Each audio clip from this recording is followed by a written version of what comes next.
Welcome back. My name is Jennifer Robum, licensed clinical psychologist and faculty for the Family Medicine Residency of Western Montana. I'm talking to you today about mental health and climate change, and I want to focus now on solutions. The learning objective for this segment is to identify several community-based interventions that could help to mitigate the adverse mental health impacts of climate change and promote resilience in your communities in Montana. As a reminder, we've already reviewed possible mental health impacts of climate change that fall into these three loose categories. Mental health impacts due to direct or acute exposures to weather events or disasters, such as wildfires or heat waves. Mental health impacts due to chronic or cumulative exposures, such as drought, wildfire smoke, and rising temperatures. And indirect impacts due to awareness of climate change and possible losses. Given these anticipated risks in Montana, we need to think creatively and proactively about how to promote better mental health outcomes in our communities.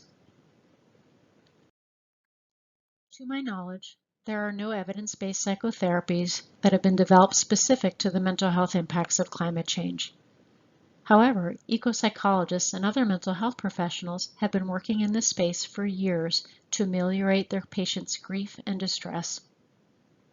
We can anticipate that individual and group psychotherapy will be an option for some Montanans experiencing adverse mental health impacts due to climate change, particularly in Montana's larger cities.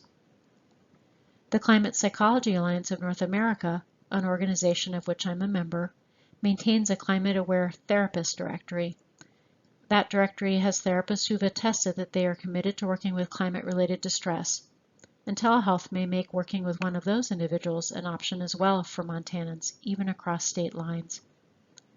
However, we know that internet, insurance, and financial limitations continue to make access to psychotherapy a challenge for many Montanans. And there's a dearth of mental health professionals in many communities in our state. Consequently, I plan to illustrate other possible interventions related to each of the three pathways, using fictitious case examples. Some of these interventions would fit into a step care approach, by which less resource-intensive interventions would be offered first, and more intensive or specialty services would be provided to those in greater need or distress. For the first pathway, that of direct or acute mental health impacts, I want to share the story of Anna. Anna lives in a small town in western Montana, and her family's home is near the wildland-urban interface.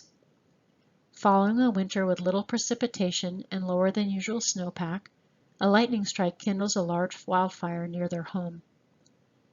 After a tense week, Anna and her parents are forced to evacuate, and they lose a beloved family dog and their house in the ensuing blaze, despite the determined efforts of Anna's father, who's burned in the fire, and local firefighters. Neither Anna's family nor their neighbors are allowed to return to the site of their homes for several weeks, so they're forced to live with friends and family in a nearby town while Anna's father recovers from his injuries and they get back on their feet. We can imagine that Anna's family might experience trauma, grief, the stresses of physical injury, displacement, loss of community, and possible relocation, and also intense uncertainty about the future. When they go to the evacuation center for updates, they run into health professionals who've been trained in disaster response. How can we help Montanans like Anna and her parents who are experiencing direct, acute mental health impacts related to climate change?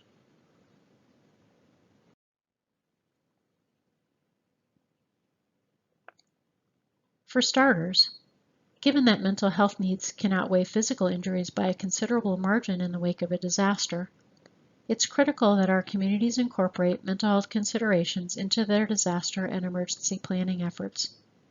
Such plans can help to promote community resilience and preparedness before a disaster, assess mental health needs in the aftermath of a disaster, plan for and provide effective disaster communication and response, and assist residents and first responders.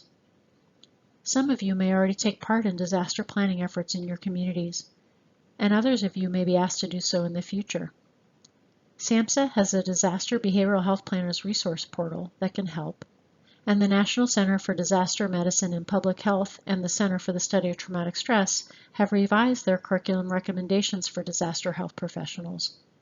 My hope would be that officials in Anna's community had developed a disaster and emergency plan even before the wildfire took place that took advantage of some of these resources.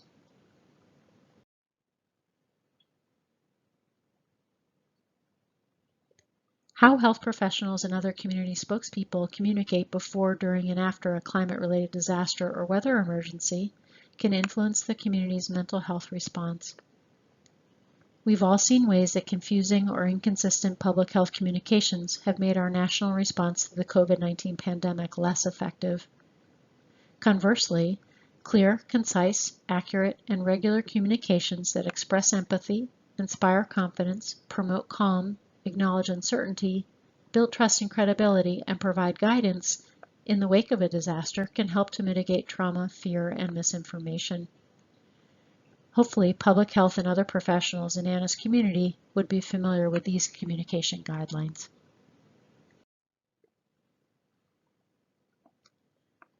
Finally, experts have recommended that 5 empirically supported intervention principles be used to guide and inform intervention and prevention efforts in the wake of mass trauma events. These include a sense of safety, calming, a sense of self and community efficacy, connectedness, and hope. These principles have been incorporated into psychological first aid, or PFA, an intervention designed to increase the number of first responders in a disaster situation, assess the immediate concerns and needs of individuals in the aftermath of a disaster, identify those in need of greater intervention, and speed recovery in many of those affected.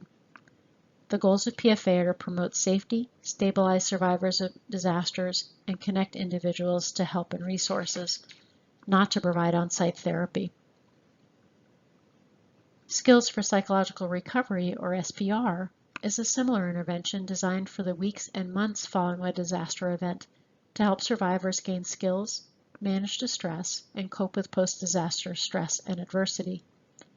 Like PFA, SPR is not a formal mental health treatment, but it utilizes skills-building components from mental health treatments found to be helpful in a variety of post-trauma situations. Both PFA and SPR can be used with children, adolescents, parents and caretakers, families, and adults who are survivors or witnesses exposed to disaster, as well as first responders and other disaster relief workers. There are several groups that provide PFA and SPR training, and interested Montana health professionals and other community members should consider seeking it out. For a few examples, Johns Hopkins is offering free PFA training through Coursera. The National Child Traumatic Stress Network is also offering free online training in PFA and SPR that comes with CE and CME credits. And the Red Cross offers PFA training for a fee that currently includes training related to the coronavirus. Finally, handouts and mobile apps for survivors like Anna and her family can also be downloaded from the National Center for PTSD website.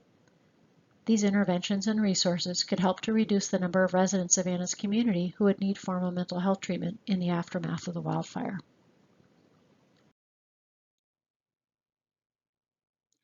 For the second pathway, that of chronic or cumulative exposures, I'll share the story of Bill. Bill grew up in his family's ranch in eastern Montana. Over time, it's become increasingly apparent to Bill that the only way of life he's ever known is under threat. An extended drought has made it harder to grow barley and winter wheat or to find grazing land for his cattle, and his profit margins get smaller every year. This summer's extended heat waves have left Bill wondering how he, his wife, and their 3 children will make ends meet, and he's finding it harder to sleep at night or to motivate himself to do his work. Bill is a man of few words, so he hasn't shared his concerns with his spouse. We already know that Bill's sleep is being impacted by environmental and financial stress, and we can imagine that he might experience anxiety or depression related to his ability to provide for his family. Bill's identity and future as a rancher are also being threatened, and his struggles could contribute to mental or behavioral health difficulties in his wife or even his children.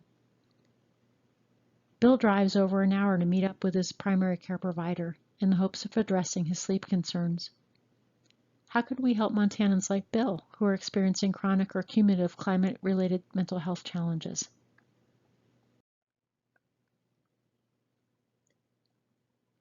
One intervention that's becoming increasingly common in Montana is Integrated Behavioral Health Services, or IBH.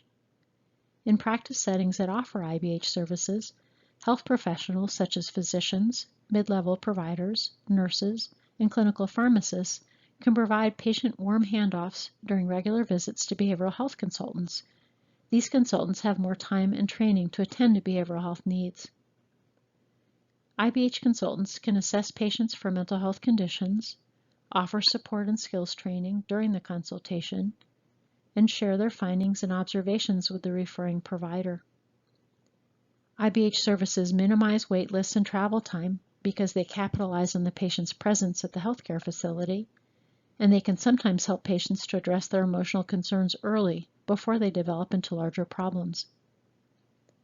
IBH services can also help to reduce stigma because they're presented as how we do things here, and they can help to protect patient confidentiality, particularly in rural and frontier communities when patients might be hesitant to be seen parked in front of a therapist's office. IBH consultants tend to see more patients for less time than specialty mental health providers, helping to expand access to behavioral health care services at a population health level. A man like Bill might be reluctant to seek therapy to address his distress and sleep difficulties, and he might not have easy access to a psychotherapist even if he was open to the idea. But a warm handoff to an IBH consultant might help him to access support and learn coping strategies to better manage his response to chronic or cumulative climate change-related stressors. Fortunately, legislation just passed in Montana which will make it easier to fund IBH services. Formal mental health services are often specialist-based, office-based, and illness-driven. Consequently, they can be quite resource-intensive. Another strategy to consider would be to utilize a task-shifting or task-sharing approach in which non-specialized people, like caseworkers, teachers, clergy, daycare providers, and others, are trained by specialists to provide basic mental health skills coaching to Montana community members. Such paraprofessionals are often in a better position to find individuals with mental health needs, and ironically, they're sometimes perceived as more credible, effective, and accessible than specialists to members of their own communities. Such task sharing has already enhanced capacity and proven beneficial in global mental health, urban, and tribal settings. It's possible, for example, that Bill might be more comfortable engaging in a discussion around his mental health needs with his pastor or with a trained member of his local Elks Lodge.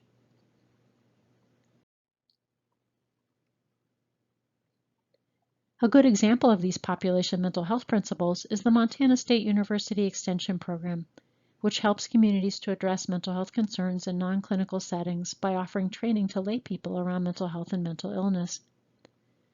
Programs through MSU Extension include Youth Aware of Mental Health, a program offered in schools to help enhance skills and emotional resiliency, and Mental Health First Aid and Youth Mental Health First Aid, training programs which help participants to respond with greater knowledge, confidence, and compassion when they encounter adults or children struggling with mental health concerns.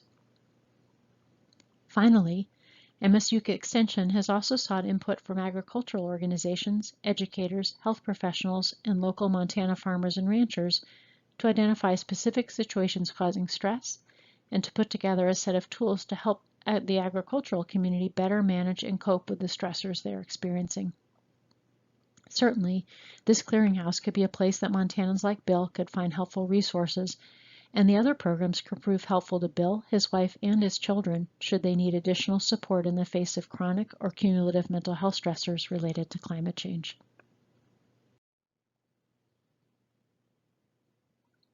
For the third and final pathway, that of indirect impacts, I want to share the story of Rosemary.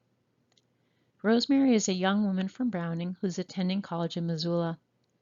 She hopes to be a nurse someday, so she enrolled in a Climate Change and Human Health in Montana course at U of M.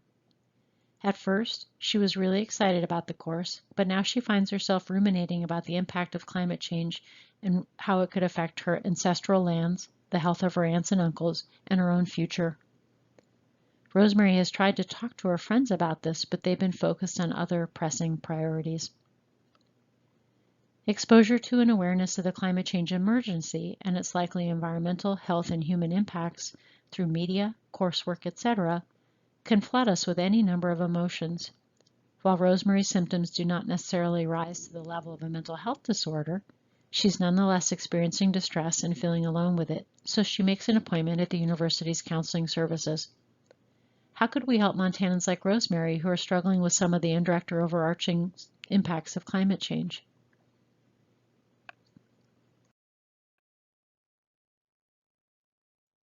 Something I've seen time and time again in my work as a psychotherapist is that breaking silence helps people to heal, to manage their emotions more effectively, and to be more powerful in their lives. For Rosemary, it could therefore be helpful to strengthen both formal and informal support networks. For starters, encouraging Rosemary to talk informally to family, other friends, or neighbors could be helpful, and she might also benefit from participating in more formalized discussions with a trained facilitator, for example, in one of the climate cafes that are springing up around the country. Rosemary might also find it particularly meaningful to engage in cultural or spiritual healing traditions, or to engage with her faith community around climate change. She could also consider participating in a climate change support group on campus or in the community. One example is the Good Grief Network, what the group designers have described as a 10-step program to help people lean into their painful feelings about the state of the world and reorient their lives toward meaningful action.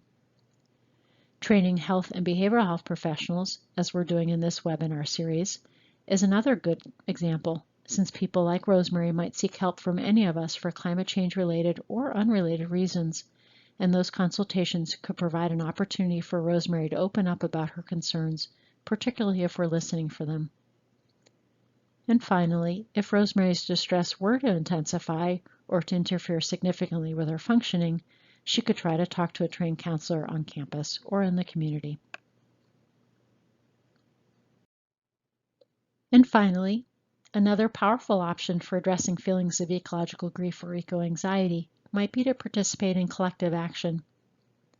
When we think about addressing mental health concerns, we often consider solutions targeted at the individual level, such as counseling. However, participation in collective action can address climate change at a more systemic level while evoking feelings of empowerment, stimulating personal development, and enhancing resilience. Importantly, collective action can also take many forms. Rosemary might not want to attend climate change protests, for example, but she might be comfortable working behind the scenes by promoting recycling on campus or on the reservation, by signing petitions, by registering people to vote and voting herself, or by volunteering for a climate change or environmental organization. We can help to mitigate Rosemary's experience of the indirect or overarching psychosocial consequences of climate change by creating or facilitating opportunities for collective action in our communities. In summary, and as I reviewed in my introduction to this segment, Montana simply does not have sufficient mental health providers to address all of the anticipated mental health impacts of climate change. We'll therefore need to strengthen the mental health infrastructure and Montana's communities. Fortunately, there are a number of community-based interventions that could help to mitigate the adverse mental health impacts of climate change and promote more affirmative outcomes for Montanans like Anna, Bill, Rosemary, and their neighbors.